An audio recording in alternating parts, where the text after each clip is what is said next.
It's not octopus, it's the one without a body, also 8 arms, swimming in the sea. Oh, the kraken. Is it something kraken, like yeah. in the Greek mythology, Yes, or something like that? And this is sitting in the 3rd chakra. But what about the reptilian beings? Is that the snake kundalini energy you're referring to here? Is that like the same, or? It's a big mix of all sorts of things. You do have reptilian appearance when people are mental. When they're completely controlled by personalities, which means they are completely controlled by projections of the reptilian brain that come out from the excess bars and control the entire being by an overlaying personality structure that controls the mental field. But what about those who talk about a reptilian civilization from the Draco system, yes, the Draconians? Then you have, this is kind of being reptilian as a human, then you look reptilian because you run by your reptilian brain. Then you have the alien species that are reptilian, that play one or another role. There are friendly ones, loving ones, evil ones, all sorts of reptilians, because it's just one of the big creations being reptilian all over the universe. And then you do have shapeshifters, which is a technology controlled by the archons to have a physical creation that can move and act within the material plane. So they can shift because they're holographic in structure? No, there are... it's a cell culture. It's actually the first creation was bacterial colonies that morphed into higher beings.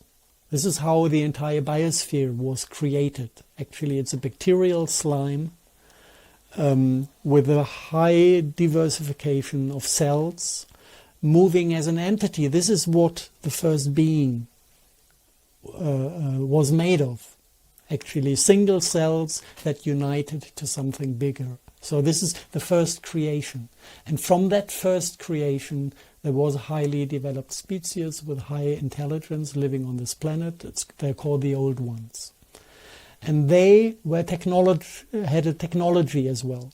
So they had slime bacterial entities that could be programmed to be one or another being. If they needed to swim in the ocean, they became fishy. If they wanted to walk on land, they morphed as a colony into something walking on land. And this technology was hijacked by the Archons when they established themselves on the planet. And those are the shapeshifters. So it's not cloaking? No, it's real material transformation happening. Is this what David Icke talks about also, yes, when he talks about shape-shifting? This is what he mainly talks about. There is the clogging technique, but this is mental. This is about the control of the perception of the other. Mm-hmm. That you make him believe that he sees something else that there is really in front of him. It's a projection, actually like a hologram, right? Yeah. In a way. Yeah, kind of controlling the perception, and then it's not a hologram, it's not in the air, it's just in the perception. This is what some reptilian species do when they want to move down here and want to not be seen as what they are. So there are many, many, many different effects that do exist, but they are completely different. So would you say that some people, if we move into psychology, we talk about psychopaths, but there are also other layers of in psychology, such as, let's say, borderline or being a narcissistic personality disorder, or multiple personality disorder, which goes into this is borderline. Which is that's what they create with mind control victims, huh? But I mean, is that? And we don't want to offend anybody, but is this an Archon takeover also, some kind of possession? Okay. Narcissism. When we face an ugly situation as a child, repeatedly face an ugly situation, we need to cope with these situations.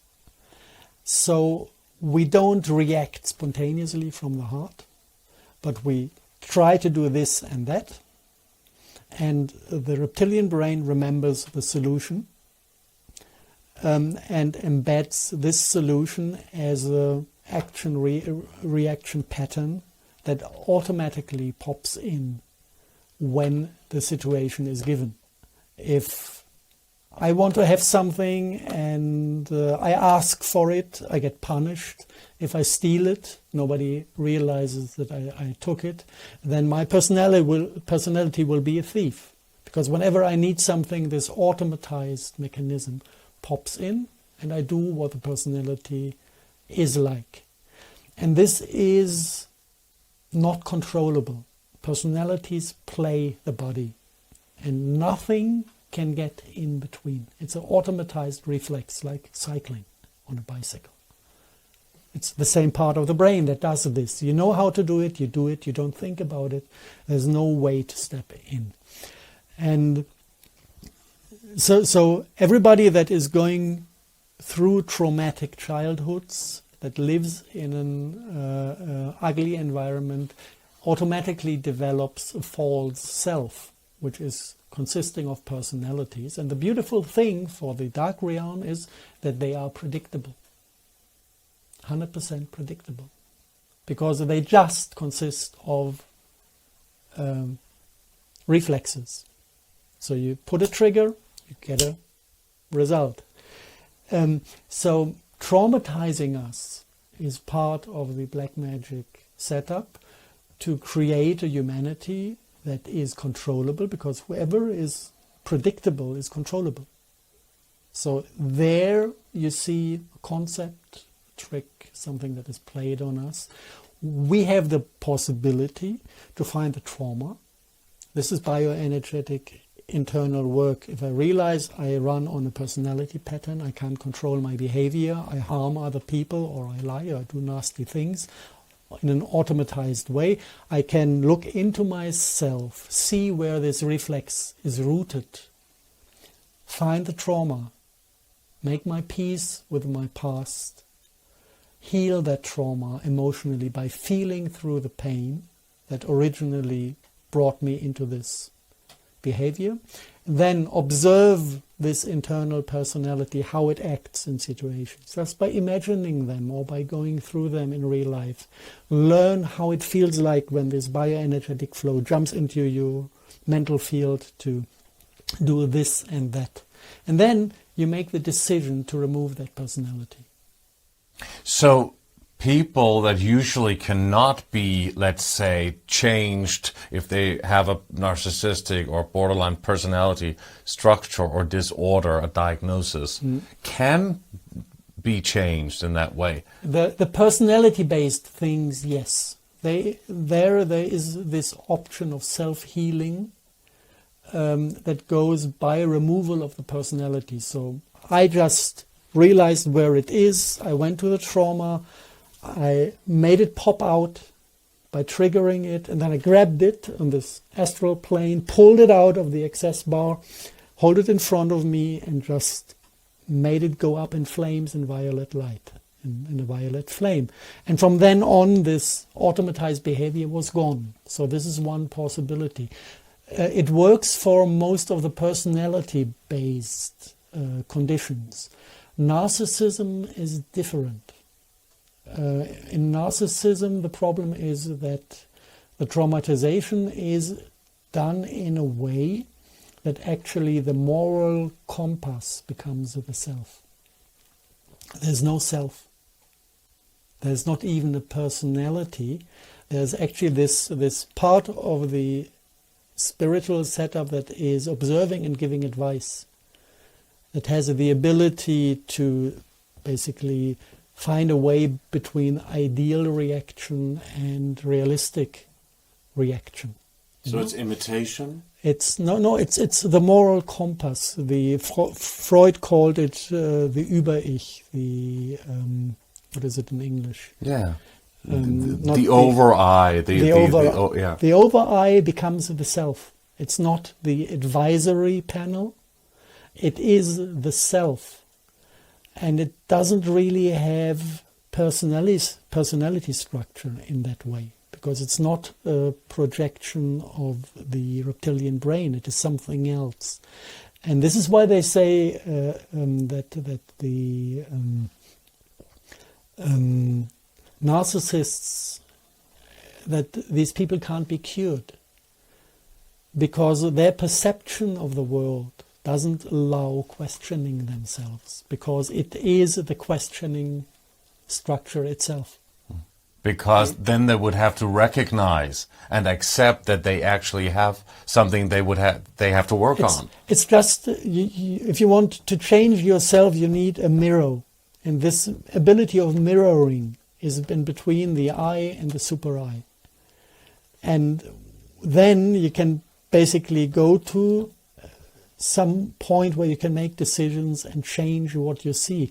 If the I is completely shattered and broken and never comes into action, and only the super I took over, this existence of I am perfect, this is this narcissistic core, and I need to be recognized as perfect to maintain consistency. So everybody needs to see me as perfect.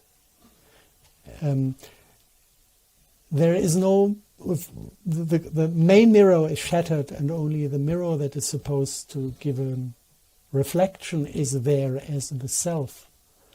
There's no space to question this concept. This is why it's so difficult. So what you need to do, or what these people can do, the entire narcissist thing is actually the perception from the victim perspective. If you have a narcissist and you suffer from him, describing him as a personality is from the victim perspective. And you can't offer this victim perspective to a narcissist to decide for self-healing. You need to acknowledge his perspective. And in the perspective of the narcissist, this is the covert narcissist that gets success, he needs to find his vulnerable self. And then he needs to work in self-healing on the vulnerable self, teaching himself that he is lovable, that he is worthy, that he has beauty, by just doing this internal reprogramming to get out of this destroyed self from the childhood by his own powers. And then it's not that the behavioral patterns are gone, but the pressure that keeps them up is gone. And then miracles can be possible in social interaction when they realize, no, I don't need to gaslight anyone anymore. I don't need to devalue anyone to feel more valuable, because I found my value in myself. And that's actually also even something that just, let's say, ordinary and regular people need to do, because they are kind of attacked by the system at the moment, especially during this world crisis that we're facing.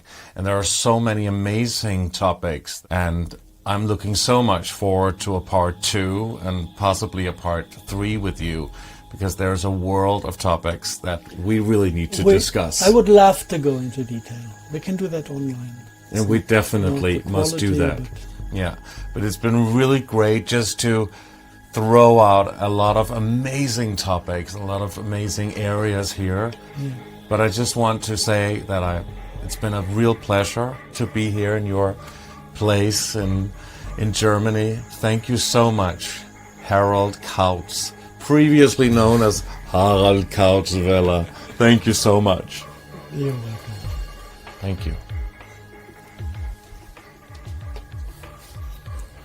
Thank you so much to Harald Kautz Vella, now Harald Kautz. And thanks to all of you for watching Age of Truth TV. You can support us by clicking onto our website, ageoftruth.tv. And please like our videos, subscribe to our channel, and hit the bell for notifications. You can also sign up for our newsletter on our website. On behalf of the Age of Truth TV team, we thank you so much for watching, and we'll see you again soon. Great. Wonderful.